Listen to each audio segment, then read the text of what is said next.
গুরুত্বপূর্ণ একটা ঘটনা শুনতেছি আমরা।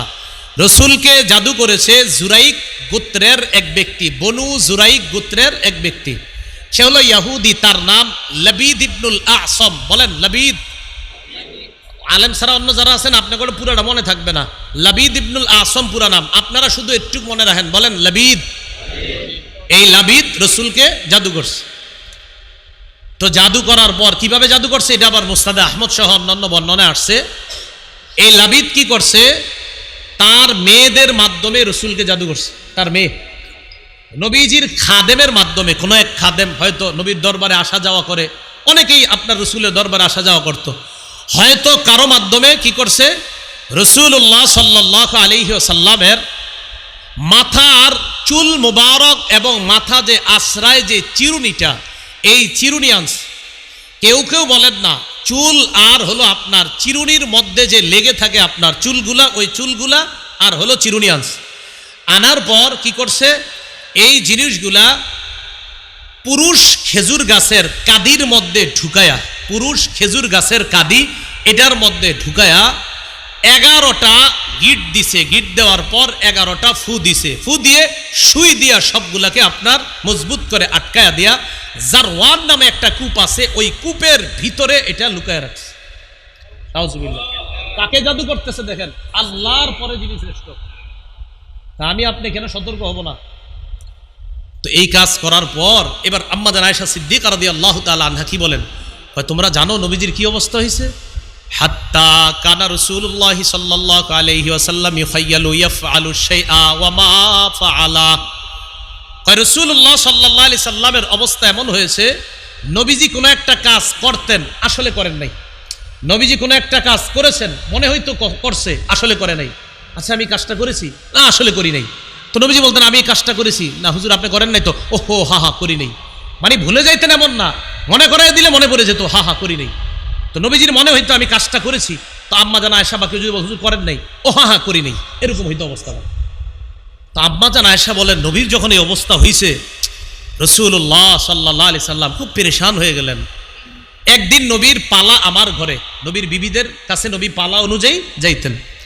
হাত্তা ইযা কানা যাতা ইয়াউমিন আও যাতা লাইলা, এক রাতে অথবা একদিনে রাসূলুল্লাহ সাল্লাল্লাহু আলাইহি সাল্লামের পালা আমার ঘরে।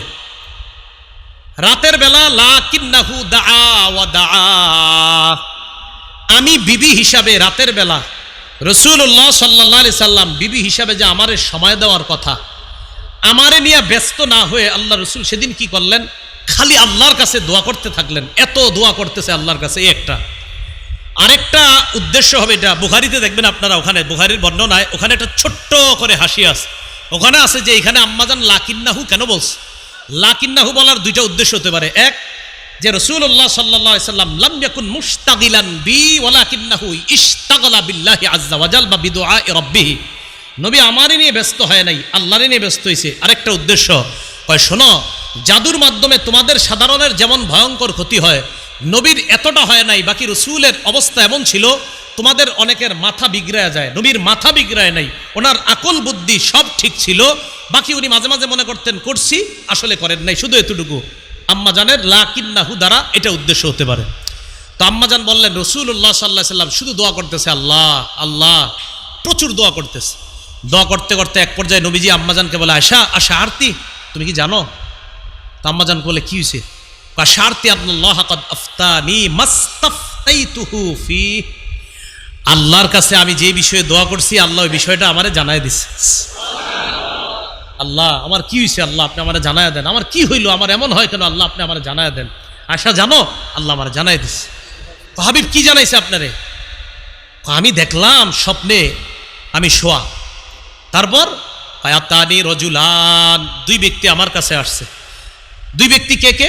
আপনারা ওই বুখারীতে আছে, আপনার ওই দুই ব্যক্তি হলো একজন জিবরিল আর একজন মিকাইল। সুবহানাল্লাহ। স্বপ্নে বাকি জিবরিল আর মিকাইল যেটা হাদিসে সরাসরি বুখারীর বর্ণনায় নাই, বাকি নিচে দিয়ে লেখা আছে আহাদুহুমা জিবরিল ওয়াল আখার বাইনা সাতরাইনে ছোট্ট করে লেখা মিকাইল।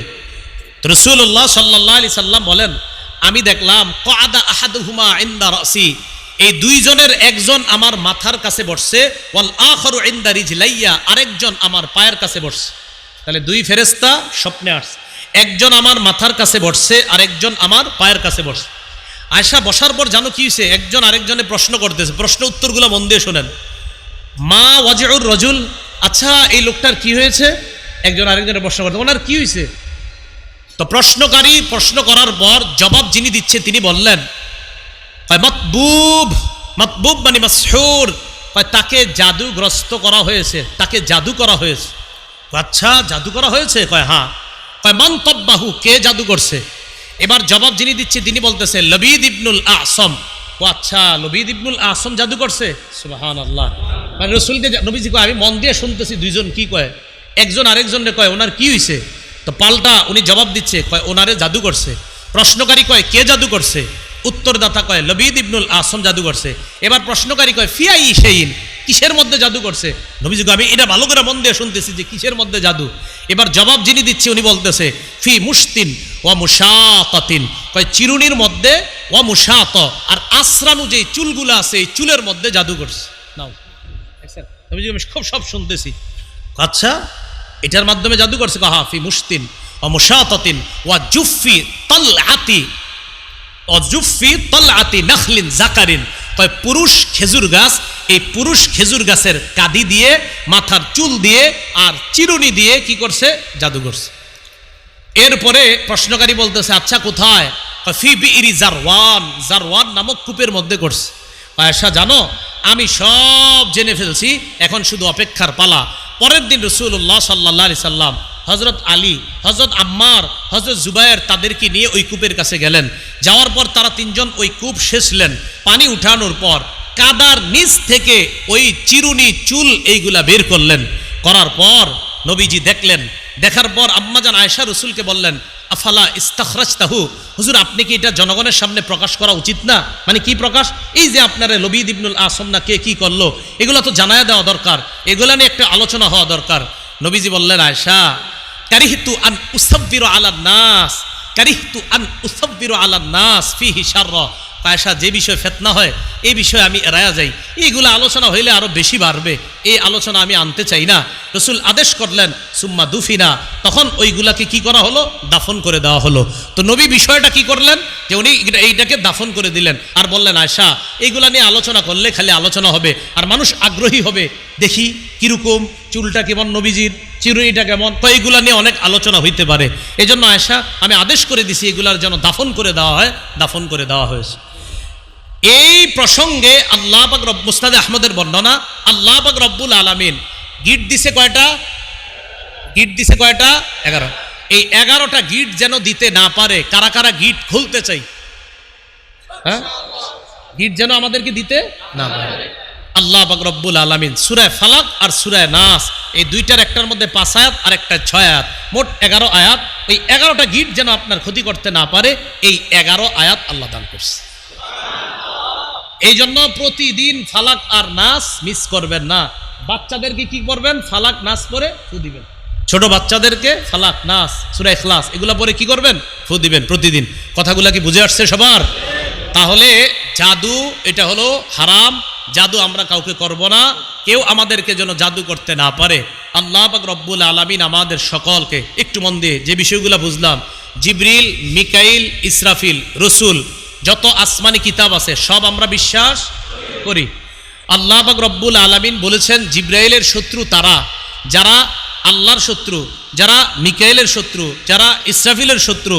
আর আল্লাহ বলেন জিব্রাইলের শত্রু ইহুদিরা, তারা জিব্রাইলকে শত্রু মনে করে। আল্লাহ পাক রব্বুল আলামিন আরো বলছে ওয়াদা ভঙ্গ করা ইহুদিদের স্বভাব, আমরা কখনো ওয়াদা ভঙ্গ করব না ইনশাআল্লাহ। জাদুবিদ্যা এটা গ্রহণ করেছিল ইহুদিরা, আমরা এই জাদু করব না, জাদু শিখব না, জাদু যারা করে তাদের কাছে যাব না ইনশাআল্লাহ। আল্লাহ পাক রব্বুল আলামিন আমাদের সকলকে যেই কথাগুলো আমরা এতক্ষণ শুনলাম বললাম, আমাদের সকলকে আমল করার তৌফিক দান করেন। এখন এতক্ষণ যে আলোচনা শুনলেন, আলেম ছাড়া অন্য যারা আছেন, ওলামারা তো বুঝছেই, অন্য যারা আছেন যে হুজুর কিছু হইলে আজকে শিখছি, এরকম কারা কারা হাত তোলেন? শিখছেন? আচ্ছা এবার সবাই তো কিছু শিখছেন, সবাই হাত তোলেন। হাত নামায়েন না, তাহলে আমি কিছু শিখাইছি বইলা মনে হয়, তাই তো? হাত নামায়েন না, আমি কিছু শিখাইছি বইলা মনে হইতেছে, তাই তো? তাহলে আমরা আজকে দুই পক্ষ কিছু শিখলাম এবং ওই মাধ্যমটা ছিলাম আমি, ঠিক না? আলহামদুলিল্লাহ। তাহলে আমি এখন ওঠার পরে কেউ উঠবেন না, যেহেতু কিছু শিখছেন আমার কথাও মানবেন, একজনও উঠবেন না, ঠিক এমনি থাকবেন, আমার যেতে দিবেন। জি, সালাম আলাইকুম।